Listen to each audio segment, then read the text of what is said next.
வணக்கம். நம்ம சேனலுக்கு தொடர்ந்து ஆதரவளித்துக் கொண்டிருக்கும் நல்ல உள்ளங்களுக்கு நன்றி. ராகுல் காந்தி வந்து கனிமொழி அவர்கள் 2 பேரும் சந்திச்சிருக்காங்க. இன்னைக்கு இருக்கக்கூடிய சூழ்நிலையில் இந்த சந்திப்பு ரொம்ப முக்கியத்துவம். ஏற்கனவே சபரீசன் போய் சந்திச்சுட்டு இருந்தது உங்களுக்கு தெரியும். அதற்கு பிறகும் நேற்று கூட பிரவீன் சக்கரவர்த்தி தொடர்ந்து பேச ஆரம்பிச்சாரு. இங்க இருக்கக்கூடிய திமுக எம்எல்ஏ தளபதி பேச ஆரம்பிச்சு, ஜோதிமணி பதிலடி கொடுத்து, இப்படி பெரிய கலவரங்கள்லாம் வந்துட்டு இருக்கும்போது நம்ம தொடர்ந்து ஒன்று சொன்னோம். கண்டிப்பா காங்கிரஸ் கட்சி திமுக விட்டு வராது, திமுக விடாது. பார்கெயின் பண்ணுவாங்க விஜயை வச்சு. அது காங்கிரஸுடைய இயல்பு. எல்லா கட்சியும் அப்படி தான் பண்ணும். திமுக அமைதியாக இருக்கிறது காரணம் ஏற்கனவே அவங்க சீட்டு ஃபைனலைஸ் ஆயிடுச்சு. எப்போ முடிவுன்னு தான் அறிவிக்கணும், அவ்வளோதான். இன்றைக்கி இருக்கக்கூடிய சூழ்நிலையில் காங்கிரஸ் 2 ராஜ்யசபா கேட்குறாங்க, அதிகமாக சீட்டு கேட்குறாங்க. ஒவ்வொரு இதுலேயும் ஒவ்வொரு சீட்டு கேட்பாங்க. சில தொலைக்காட்சியெல்லாம் பார்த்தீங்கன்னா இல்லை 40 சீட்டு கேட்குறாங்க, 1 ராஜ்யசபா, இல்லை 30 சீட்டு கேட்குறாங்க, 2 ராஜ்யசபா, இப்படின்னு பலதரப்பட்ட செய்திகள் வந்தாலும் எதுவும் ஊர்ஜிதமாகாத தகவல் தான். சும்மா சொல்லிக்கலாம், நம்ம வேணால் மன திருப்திக்கு வியூஸ் போகணுங்கிறதுக்காக வேணால் பேசிக்கலாம். உண்மையான தகவல் இல்லை. ஆனாலும் கூட்டணி உறுதிங்கிறத மட்டும் நம்மளால் சொல்ல முடியும். ஏன்னா இன்றைக்கி அவங்களுடைய போய் பார்க்க போகிறாங்க. அதற்கு தொலைபேசிலேயே பேசிட்டாங்களாம்.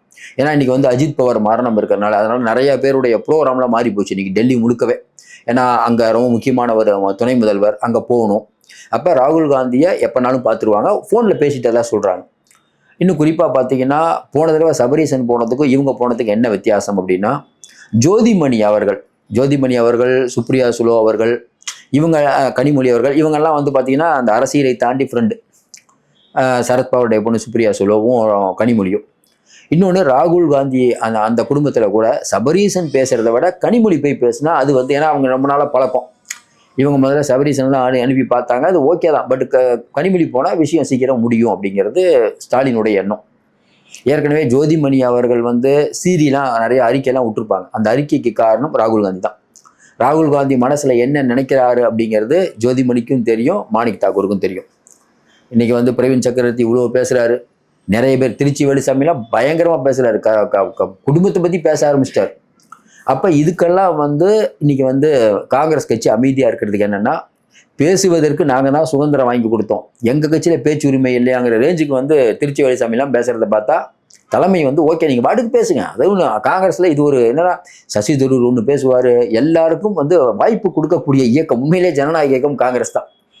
அப்போ ராகுல் காந்தி ஒரு முடிவு எடுத்துருக்காரு, கார்கேக்கும் ஒரு முடிவு எடுத்திருக்காங்க. என்னென்னா அதிக சீட்டு வாங்கணும்.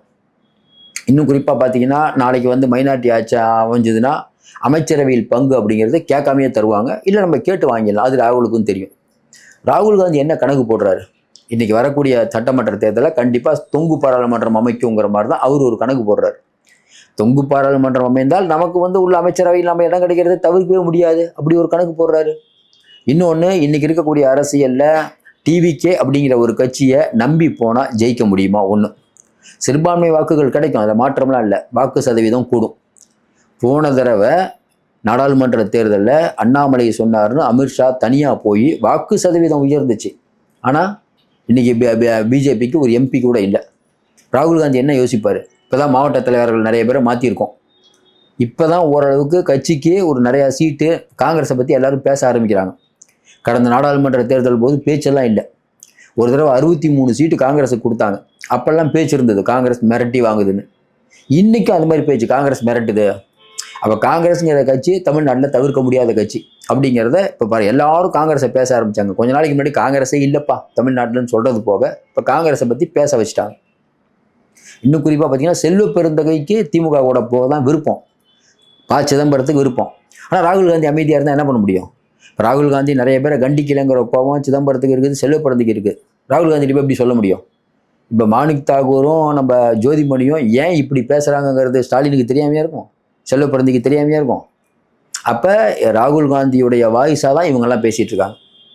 அப்போ இப்போ பார்கெயின் பண்ணி அப்படி இப்படின்னு பார்த்து அநேகமாக 30லேருந்து 29, 30 இந்த ரேஞ்சில் முடியுங்கிறாங்க. இது டிவி கேக்கு ஒரு ஏமாற்றமான, உண்மையே ஏமாற்றம் தான். ஏன்னா விஜய்கிட்ட சொல்லிட்டு இருக்கிறது என்னென்னா, கண்டிப்பாக காங்கிரஸ் நம்மளோட வந்துடும் யாரோ சொல்லிட்டு இருக்காங்க. நம்ம தொடர்ந்து சொல்கிறோம், விஜய் அவர்கள் இது ரொம்ப நம்பிட்டு இருக்கக்கூடாது காங்கிரஸை. ஏன்னா காங்கிரஸ் அப்படிங்கிறது இன்றைக்கி அது பல்வேறு டைமென்ஷனில் யோசிக்கும். 22 எம்பி இருக்காங்க, நாடாளுமன்றம் இப்போ தான் கூட்டத்தொடர் ஆரம்பிச்சிருக்காங்க. பல விஷயங்களில் இந்த 22 எம்பிக்களுடைய ஆதரவு இன்றைக்கி காங்கிரஸுக்கு தேவை. இன்றைக்கி காங்கிரஸுக்கு ஒரு 99 பேர் இருந்தாலும் எதிர்க்கட்சிகள் இவ்வளோ பலமாக இருக்கிறதுக்கு காங்கிரஸ் கூட இழுத்தெழுப்புகள்லாம் வருது திமுக தான். கிட்டத்தட்ட 22 பேர். அது ஒரு பெரிய எண்ணிக்கை.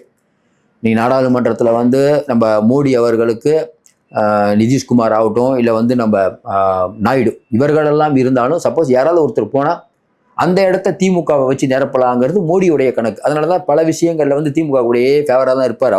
அவரும் ஒரு கணக்கு போட்டுட்டு தான் இருக்கார். இப்போ இடி, சிபிஐ உள்ளிட்ட அமைப்புகள் தமிழ்நாட்டில் வந்து இன்னும் அடிக்காமல் இருக்கிறதுக்கு காரணம் அது ஒரு வேற மாதிரி டீலிங். இல்லைன்னா அது எப்போவோ ஏகப்பட்ட வேலைகள் பண்ணலாம். இப்போ கெஜ்ரிவால்ட்டையோ ஹேமந்த் சோரன்ட்டையோ அவ்வளோ எம்பிக்கள் இல்லை, இவங்ககிட்ட அவ்வளோ எம்பிக்கள் இருக்காங்க. இதெல்லாம் வந்து மோடி கணக்கு பண்ணாமலாம் இருக்க மாட்டார். அவரும் இப்போ ஒரு மைனாரிட்டி ஆட்சி தான் நடத்திட்டு இருக்காரு. திமுக வரக்கூடாது, ஆனாலும் அடிக்கிறது பார்த்து அடிக்கணும். இதெல்லாம் வந்து மேல்மட்ட அரசியல். அப்போ இன்னைக்கு வந்து கனிமொழி போனது கனிமொழிக்கு தனிப்பட்ட முறையில் வெற்றி. ஏன்னா மருமகன் அங்கே அனுப்புனதுனால கனிமொழி மன உளைச்சல் இருந்தாங்க. ஏன் மாநில அரசுக்கே வந்துடுறேன், பரவாயில்ல, பேசப்பட்ட விஷயம் உங்களுக்கு தெரியும். திருச்செந்தூரில் போட்டிடுறேன், இல்லை விருதுநகரில் ஏதாவது ஒரு தொகுதியில் போட்டிடலாம், மாநில அரசியலுக்கு வந்துடுறேன். ஏன்னா வந்து இன்றைக்கி சபரீசன் வந்து எம்பி ஆகிறது ஏறக்குறைய உறுதியாயிடுச்சு. அப்போ அவங்க சபரீசன் எம்பி ஆனாருன்னா நான் இந்த பக்கம் வரேன்னு அவங்க கேட்டாங்க. இப்போ ஸ்டாலினுக்கு என்ன பிரச்சனைனா சபரீசனை டெல்லிக்கு அனுப்பணும், அதில் மாற்றம் இல்லை. ஆனால் கனிமொழியை மாநில அரசுக்கு கொண்டு வந்தால் அது உதயநிதிக்கு பிரச்சனை வரும். கனிமொழியா உதயநிதியான்னு பார்த்தா பெண் இன்னொன்று ரொம்ப நாள் அரசியல் இருக்கவங்க. அப்படிங்கும்போது என்ன இருந்தாலும் கனிமொழி அவருக்கு உதயநிதி பேசவும் முடியாது. அப்போ கனிமொழி இருக்கு, இன்னொன்று கலைஞர்களுடைய மகள், இது எல்லா திறமையும் இருக்குது. நாளைக்கு ஏதாவது கட்சியில் ஒரு பிரச்சனைன்னு வந்தால் கனிமொழி போர்க்குடி தூக்கினா அது உதயநிதிக்கு பெரிய டஃப். இப்போ நேருவோ மற்றவங்களோ வந்து தூக்குனா ஒருத்தர் சேருவாங்க, இன்னொருத்தர் சேர மாட்டாங்க. ஆனால் கனிமொழி அவர்கள் அப்படின்னா ஒரு நட்சத்திர முகம், கலைஞர்களுடைய பொண்ணுங்கும் போது இன்னும் கூடுதலாக அவருக்கு வந்து வெளிச்சம் கிடைக்கும். எல்லா இடத்துலையும் ஒன்றும் இல்லை, சுப்ரியா சூலு அவர்களை எதிர்த்து பேசியதுனால தான் அஜித் பவார் ஓரங்கட்டப்பட்டு அஜித் பவார் தனியாக வந்தார். அப்போ எல்லா இடத்துலையும் இந்த சகோதர சண்டை எல்லாம் இருக்கும். அரண்மனைகள் இருந்தாலே சண்டைகள் இருக்கத்தான் செய்யும். அப்போ இன்னைக்கு கனிமொழி மீண்டும் முக்கியத்துவம் பெறாரு. அவர் நல்லபடியாக முடிச்சுட்டா தான் நமக்கு தகவல் தருது. ஏற்கனவே நம்ம சொன்னது தான் கனிமொழி அவர்கள். ஏன்னா சில செய்தியெல்லாம் பார்த்தீங்கன்னா டிவிகேலேருந்து 75 தொகுதி வந்து காங்கிரஸ் கொடுக்குறதா சொல்கிறாங்க, பேரம் நடந்துட்டு இருக்குதுன்ட்டு. சார், காங்கிரஸ் எல்லாத்தோடையும் பேசும்.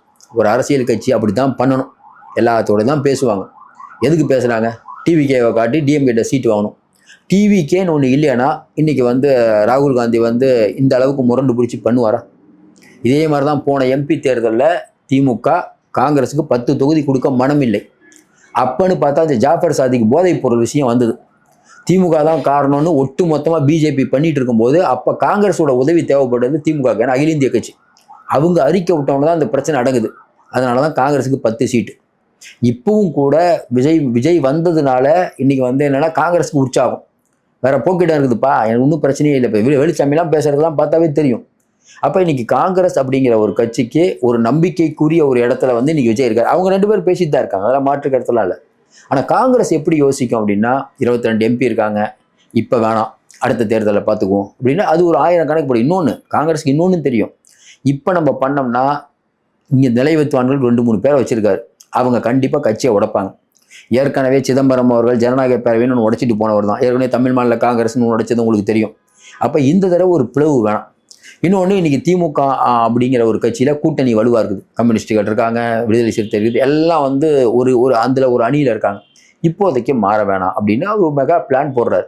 ஏன்னா ஒருவேளை வந்து விஜய் வந்து நான் வந்து கூட்டணி கட்சிக்கு பங்கு தரேன்னு சொல்லும் போதே யாராவது ஒரு கட்சி விசிகாவோ இல்லை கம்யூனிஸ்டோ இந்த பக்கம் வந்திருந்தா காங்கிரஸ் வேற முடிவு எடுக்கும். முதல்ல என்ன சொல்லிட்டு இருந்தோம், திமுக கூட்டணி கட்சிகளில் காங்கிரஸ் ஒன்று வந்தால் போதும், அப்படியே விசிகா வந்துடும், கம்யூனிஸ்ட் வந்துடும். ஆனால் இன்னைக்கு அந்த நிலைமை இல்லை. ஏன்னா கடைசி நேரம், இனிமேல் யாரும் வரமாட்டாங்க. இன்னொன்று சண்முகம் அவர்களுக்கும் நல்லா தெரியும், முதல்ல கொடுத்த சீட்டு வாங்க மாட்டாருன்னு ஸ்டாலினுக்கும் தெரியும். தேமுதிகவுக்கு 6 சீட்டு ஏன் பேசிகிட்டு இருக்காரு? எல்லாருக்கும் 6 சீட்டுமா, உங்களுக்கு மட்டும் 10 சீட்டு கொடுத்தா சண்டை வரும். 6 சீட்டு வேணுன்னா வாங்க, இல்லைன்னா போங்க, அவ்வளோதான். இன்னொன்று டார்ச் லைட்டு அவருக்கும் கொடுக்கணும் இந்த தடவை. இப்போ காங்கிரஸ்க்கு மட்டும் தராங்க, 2வது பெரிய கட்சிங்க, மற்றவங்களாம் இவ்வளோதான் வாங்கிக்கோங்க, இதெல்லாம் ஒத்துக்குவாங்க. அப்போ இன்றைக்கி இவர் நம்ம ஸ்டாலின் அவர்களுக்கு ஒரு பெரிய நிம்மதி தான். பரவாயில்லப்பா, காங்கிரஸ் வந்துருச்சு, ஒன்றும் பிரச்சனை இல்லைன்ட்டு. மறுபடியும் ஜெயிக்க போகிற கூட்டணியாக ஜெயிப்பாங்களாங்கிறது நாள் தான் சொல்லணும். ஆனால் இந்த தேர்தலில் காங்கிரஸுக்கும் திமுகவுக்கும் அந்த நடுவில் நடந்த சண்டை பார்த்தீங்களா, அது பெரிய அளவுக்கான சண்டையாக போச்சு. ஓரளவுக்கு முடிஞ்சிரும்னு நிறைய பேர் நினைச்சாங்க, அந்த அளவுக்கான போர். இன்னொன்று ஜோதிமணிலாம் பேசும்போது பெரிய செய்தி. ஏன்னா ஜோதிமணி, மாணிக் தாக்கூர் பேசுறது கூட ஜோதிமணி கடைசியாக பேசினாங்க பாருங்க. அது வந்து ஏன்னா உள்ளுக்குள்ள நிறைய பேர்கிட்ட அழகிரிலாம் பார்த்தீங்கன்னா முன்னாள் காங்கிரஸ் தலைவர் அழகிரிலேருந்து பல பேர் பேச ஆரம்பிச்சாங்க. கிளம்புறாங்க நாங்கள் அப்படிங்கிற ரேஞ்சுக்கு போயிட்டாங்க. கிளம்புறேன்னா என்ன பிரச்சனை, கிளம்ப சொல்லிடுவாரா ஸ்டாலின்? அவங்களுக்கு தெரியும். கிளம்ப சொல்ல மாட்டார். கிளம்பி அங்கே போனாங்கன்னா சிறுபான்மை வாக்குகள் உடையும். திமுகவுக்கு இன்னைக்கு ஒரு நம்பிக்கை என்னன்னா 14% இருக்கக்கூடிய சிறுபான்மை வாக்குகள். அந்த சிறுபான்மை வாக்குகள் இப்பவே விஜய் உடைகிறார். பனையூர் பண்ணையாருன்னு அதிமுக அவரை கார்னர் பண்ணதுக்கு காரணமே சிறுபான்மை எல்லாரும் வந்து விஜய் மேல ஒரு அனுதாபம் வரட்டும், திமுக இருக்கக்கூடிய சிறுபான்மை வாக்குகள் இங்கே போட்டுன்னு அவங்க ஒரு கணக்கு போடுறாங்க.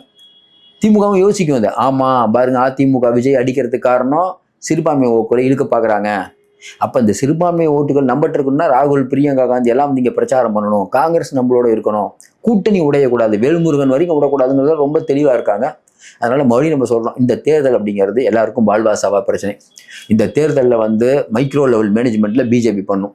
திமுக ஆல்ரெடி பணத்தை இறக்கியாச்சு, பல வகையில் அவங்க முயற்சி பண்ணிட்டு இருக்காங்க. டிவிக்கே ஒரு பெரிய சக்தியாக இருக்கிறது. யார் ஜெயிக்க போகிறார் என்று காலம்தான் முடிவு செய்யும். தொடர்ந்து ஆதரவு கொடுங்கள். மீண்டும் சந்திப்போம். நன்றி, வணக்கம்.